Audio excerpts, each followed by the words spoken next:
Всем привет! Я сижу на станции метро Михалова в отчаянии. У меня не записывает карточка, а я хотела записать начало передачи. Я еще чувствую под задницей, как метро вибрирует. Ужасно. Всем привет! В этой передаче мы вместе разберемся, как наладить свою жизнь.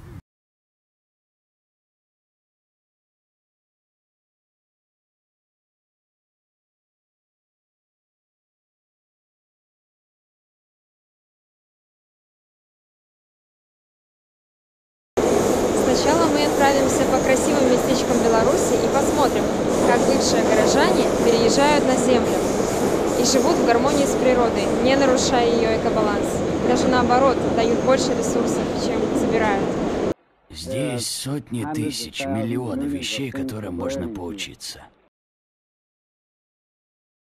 Мне, честно говоря, по душе такой образ жизни. Я бы сама переехала со всеми своими друзьями, с которыми я сейчас делаю всякие интересные штуки, пока в Минске. Я буду записывать видеоотчеты, как я провела вчерашний день, чтобы проследить, как мы прокладываем с любимым дорожку к нашей жизни идеальной. Третья часть передачи – это разговоры о том, как наладить свою жизнь с нашими знакомыми, с прохожими. Получим некий срез. У меня просто квест. Карточки не читаются, волосы, я не знаю. Я записываю это видео просто такими мучениями. Техника ломается, не работает. И, конечно, мы будем общаться с успешными минчанами в глазах не только своих, но и большинства, и спрашивать, считают ли они свою жизнь налаженной и что им дают их достижения.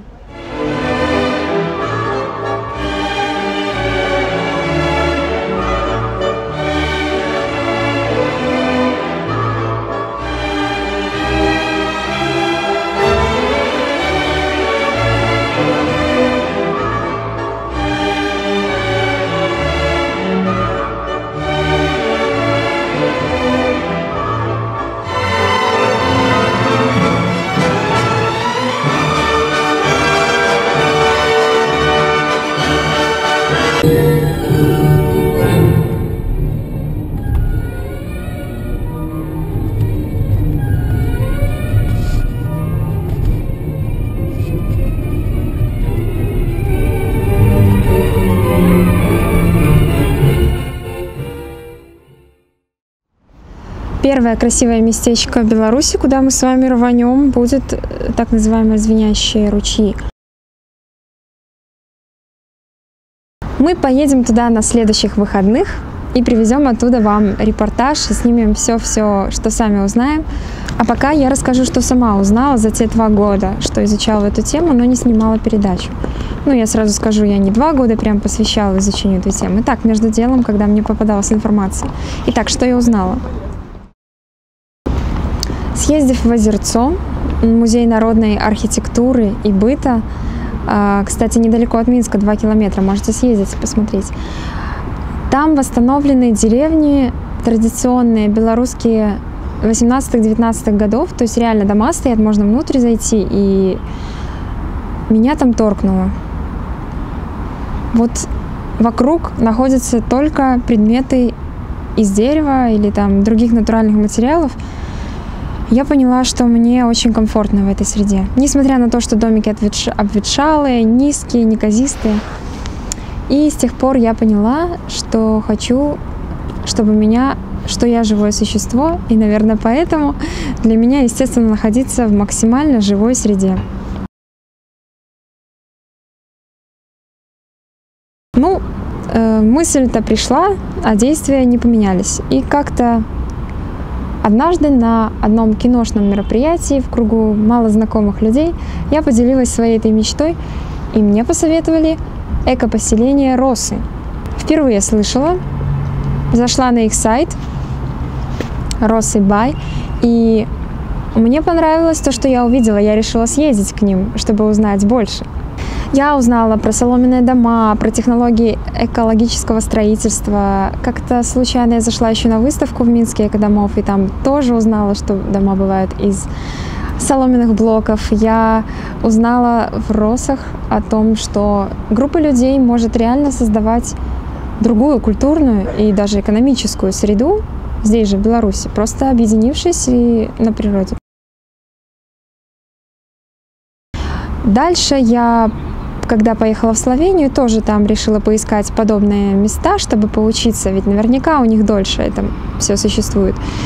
И не нашла, потому что не хватило времени, но зато я жила как раз у такого человека, который использует это слово пермакультуру, а вернее использует в действии эту науку растениеводства, когда ты используешь минимум сил и получаешь максимум от природы, не нарушая ее и не забирая у нее больше, чем даешь. Я узнала, что, оказывается, золой можно мыть, и в армии раньше так и делали. Я узнала, что некоторые сорняки, оказывается, наоборот, отпугивают вредных насекомых.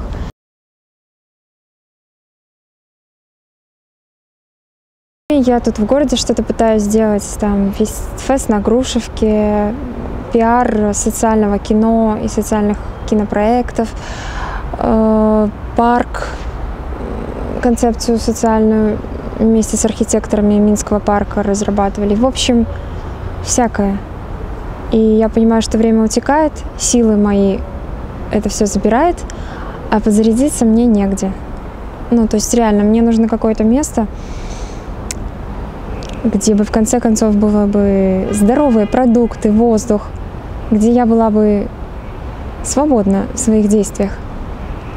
В городе я называю не свободой даже обходить какие-то тротуары, типа асфальту, кидать жетончик, чтобы куда-то доехать. За все надо платить, думаете? Я поискала белорусских людей, которые разбираются в пермакультуре. Мне не хотелось читать книги, а хотелось общаться с реальными людьми и так получать эти знания. Я нашла Оля Щеглинская, agrokультура.org сайт, можете почитать. Там на самом деле очень много вообще понятно написано. Я все-таки прочла потом статьи вот этой осенью.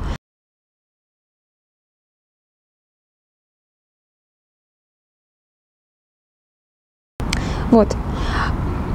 И этой осенью я решила поездить. На сайте EcoBuy.info есть карта, где просто точками отмечены много таких мест, поселений, где люди живут в гармонии с природой и при этом имеют много свободного времени для занятий тем, что им нравится. А они собираются в такие сообщества, чтобы помогать друг другу, чтобы вместе решать какие-то общие вопросы культурного, досуга или экономические вопросы и так далее. И первое место, куда я решила отправиться, ведь в РОСах я уже была, и об этом я расскажу попозже, это было